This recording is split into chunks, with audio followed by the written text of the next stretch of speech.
Good morning बच्चों, फिर से स्वागत है आपका एक बार जीव विज्ञान की क्लासेस में।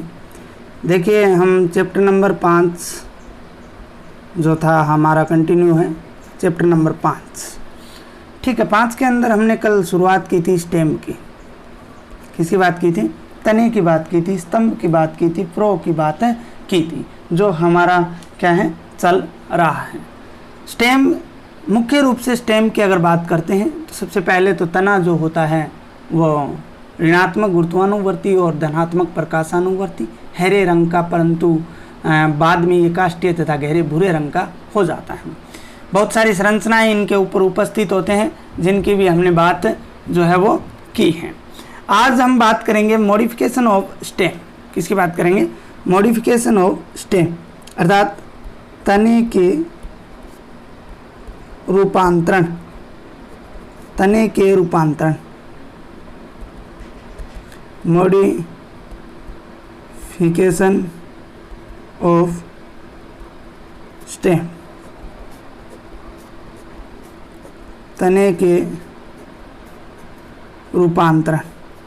तने के रूपांतरण की हमने जो है बात करनी है कि तने किस प्रकार से रूपांतरित होकर जो विशिष्ट कार्य करते हैं उनकी हम बात करेंगे। देखिए, तना जो रूपांतरित होकर विभिन्न विशिष्ट कार्य जिस प्रकार से जड़ें कर रही थी उसी प्रकार से तना भी विशिष्ट कार्य करने के लिए क्या होते हैं? रूपांतरित हो जाते हैं, जिनमें वायवीय 3 प्रकार से ये रूपांतरित होते हैं। अगर बात करें वायवीय, दूसरा अर्धवायवीय, अर्धवायवीय और तीसरा जो है वो है भूमिगत। तीसरा जो है वो है भूमिगत, वायवीय, अर्धवायवीय, भूमिगत। ठीक है, सबसे पहले हम 1 नंबर की अगर बात करते हैं तो वो है वायवीय, वायवीय रूपांतरण। वायवीय रूपांतरण, वायवीय रूपांतरण की अगर बात करते हैं तो इसमें कुछ प्रकार दिए हुए हैं, उन प्रकारों की हम बात करेंगे। सबसे पहले दिया हुआ है स्तंभीय, स्तंभीय परतान। किसकी बात करेंगे? स्तंभीय परतान की बात करेंगे। देखिए, शाखा बनने वाली जो कलिका है वो एक कुंडलित तंतु बना लेती है। क्या बना लेती हैं? कुंडलित तंतु बना लेती हैं। जो शाखा बनती है वो किस में रूपांतरित हो जाती है? कुंडलित तंतु में रूपांतरित हो जाती है। तथा अगर कार्य की बात करते हैं तो वो आरोहण का कार्य करती हैं। किसका कार्य करती हैं? आरोहण का कार्य करती हैं। अगर हम उदाहरण की बात करें तो उदाहरण होता है पैशन फ्लावर। पैशन फ्लावर उसका क्या है? उदाहरण होता है। इसके बाद में अगर हम बात करें 2 नंबर, स्तंभ कंटक। 2 नंबर क्या है? स्तंभ कंटक। देखिए, पत्तियों के कक्ष या स्तंभ के शीर्ष पर उपस्थित जो कलिकाएं हैं वो कलिकाएं जो होती हैं वो कलिकाएं कठोर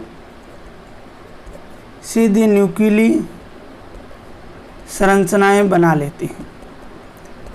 सीधी न्यूक्ली संरचनाएं बना लेती हैं, जिन्हें क्या कहा जाता है? कंटक कहा जाता है। उदाहरण अगर बात करें तो आपने करोंदा नाम सुना होगा, उसके अंदर, इसके अलावा बोगेनवालिया, बोगेनविलिया ये भी आपने सुना होगा। तो उनमें जो कलिकाएं हैं वो कठोर सीधी न्यूक्ली होकर कंटक जैसी संरचना बना लेती हैं, संरचनाएं बना लेती हैं, जिन्हें कंटक कहा जाता है।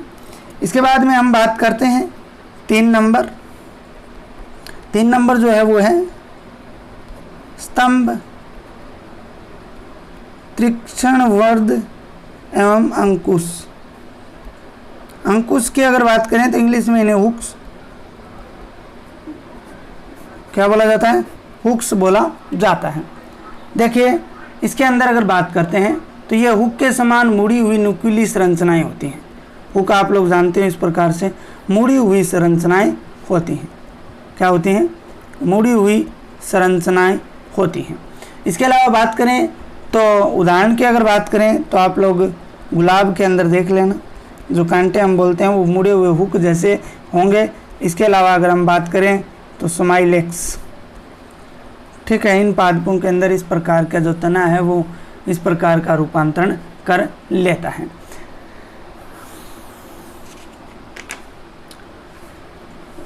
चार नंबर बात करते हैं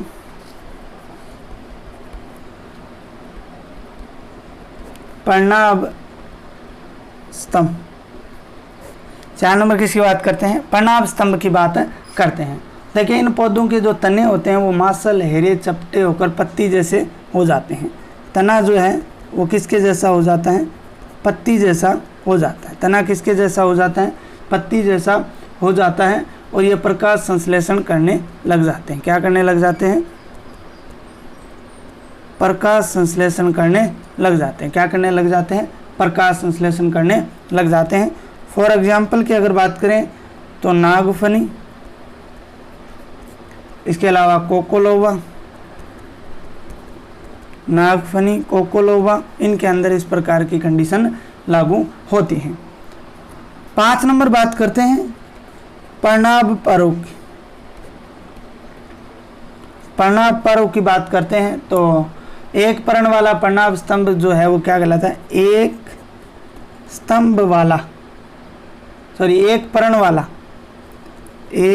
पर्ण वाला पर्णाभ स्तंभ।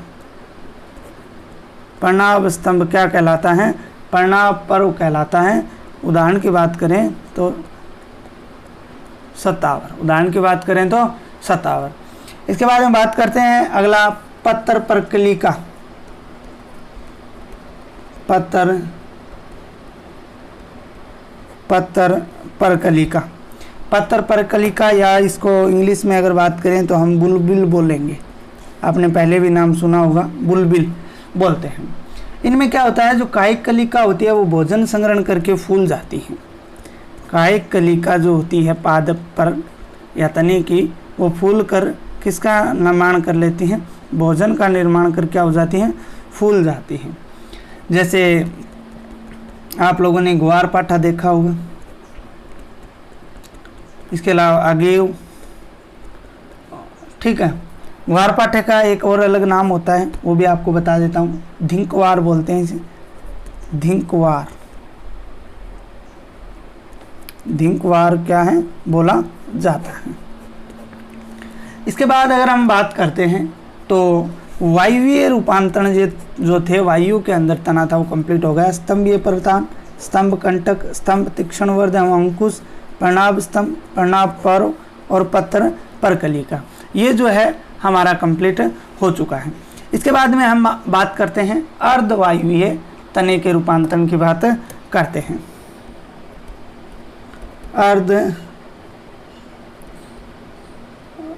अर्धवायुवीय अथवा भूपृष्ठीय रूपांतरण। अर्धवायुवीय अथवा भूपृष्ठीय रूपांतरण। इनकी अगर बात करते हैं तो इन तनों की जो पार्श्व शाखाएं हैं वो भूमि के समानांतर नीचे या ऊपर विकसित होती हैं। जो भूमि के क्या होती हैं? समानांतर नीचे या फिर क्या है? ऊपर विकसित होती हैं। नीचे या फिर क्या उपस्थित होती हैं? ऊपर विकसित होती हैं। देखिए, 1 नंबर इसके अंदर अगर बात करें तो आप लोग इसके अंदर 4 दिए हुए हैं। 1 नंबर है ऊपरी भूस्तारी, इम्पोर्टेंट भी है, या भूप्रसारी। इनके अंदर क्या होता है? ये भूमि पर रेंगते हुए आगे बढ़ते हैं। भूमि पर क्या करते हैं? रेंगते हुए आगे बढ़ते हैं तथा पर्व लंबे होते हैं। पर्व संधियों नीचे से और नीचे की ओर जड़ें व ऊपर की ओर शाखाएं जो हैं वो निकली रहती हैं। ठीक है। उदाहरण की अगर बात करें तो ओक्जेलिस है, मार्सिलिया है। ठीक है। दूसरा अगर बात करते हैं 2 नंबर तो वह भूस्तारी, केवल भूस्तारी या विरोहक बोलते हैं, या विरोहक बोला जाता है। देखिए, मुख्य तने के आधारीय भाग से शाखाएं निकलकर भूमि के अंदर और या बाहर समांतर बढ़ती हैं। भूमि के अंदर और समांतर बाहर क्या बढ़ती हैं, समानांतर बढ़ती हैं, जैसे कचालू,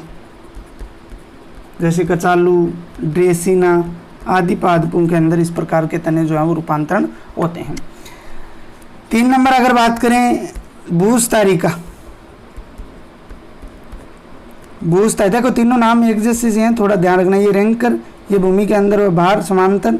भूस्तारिका की अगर बात करते हैं तो ये जलीय पौधों में मिलते हैं। किसमें? जलीय पौधों में मिलते हैं। किसके अंदर मिलते हैं? जलीय पौधों में मिलते हैं।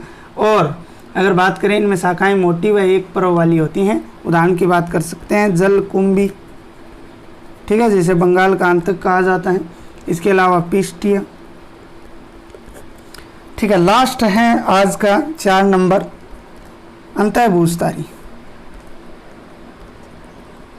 अंतःभूस्तारी की बात करें तो ये मुख्य तने के निचले भाग से निकलकर भूमि के अंदर कुछ दूर तक बढ़ने के बाद वापस बाहर हैं निकली रहती हैं, जैसे कि पुदीना, तो प्यारे बच्चों, आज हमने वायवीय रूपांतरण और अर्धवायवीय रूपांतरण कर लिए। कल हम बात करेंगे भूमिगत रूपांतरणों की, उसके बाद में हमारा तना जो है वो कंप्लीट हो जाएगा।